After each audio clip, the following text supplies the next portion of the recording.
Sosok MJ, Paman Indra atau Is alias Indregen tidak ditahan pihak kepolisian meski terlibat kasus pembunuhan NKS 18.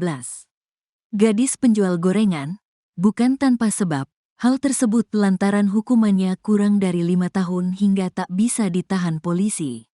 Kendati demikian, MJ tidak ditahan oleh pihak kepolisian dalam kasus ini, karena hukuman atas tindakannya kurang dari 5 tahun.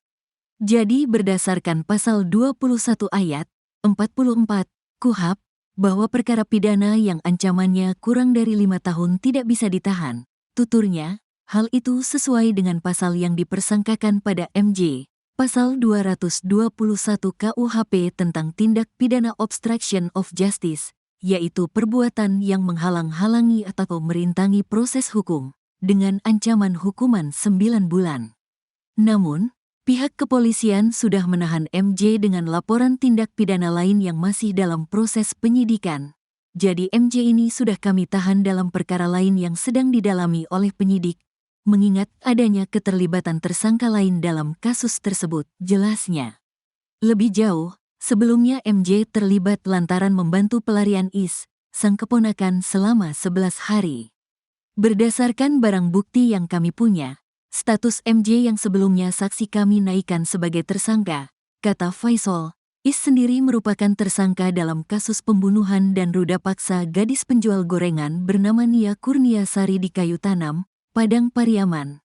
Nia sebelumnya ditemukan meninggal dunia terkubur tanpa busana di lereng Bukit Kebun Warga, tak jauh dari rumahnya, Minggu, tanggal 20 September tahun 2024.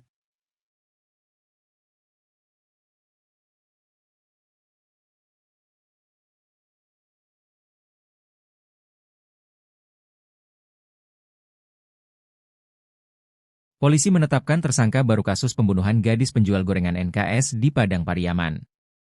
Bukan orang lain, ternyata tersangka baru pembunuhan keji tersebut adalah paman pelaku sendiri berinisial MJ alias DN. Meski tak terlibat langsung dalam pembunuhan korban NKS, MJ ternyata berperan penting. MJ diketahui berperan dalam kaburnya tersangka utama kasus tersebut yakni Indra Septiarman, 26, alias Is.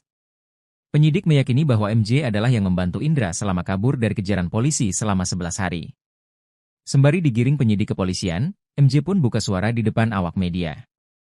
Dalam pengakuannya, MJ membantah dirinya membantu Indra kabur dari kejaran polisi. Diakui MJ, ia memang menyuruh Indra pergi ke Padang 2 hari setelah pembunuhan NKS. Namun kala itu MJ mengaku tidak tahu bahwa keponakannya itu telah membunuh sang gadis penjual gorengan. Saya tidak mengetahui kalau dia, Indra, pelakunya. Tapi saya waktu itu ketemu sama dia sebelum penangkapan. Dia mau pergi katanya ke Padang, terus saya suruh dia ke Padang, Imbu MJ dilansir dari tayangan salah satu TV swasta. Maksud saya tidak ada seperti itu, agar pelaku kabur. Karena dia ingin pergi ke Padang makanya saya suruh dia pergi ke Padang. Saya nggak tahu sama sekali kalau dia yang melakukan pembunuhan itu, sambungnya.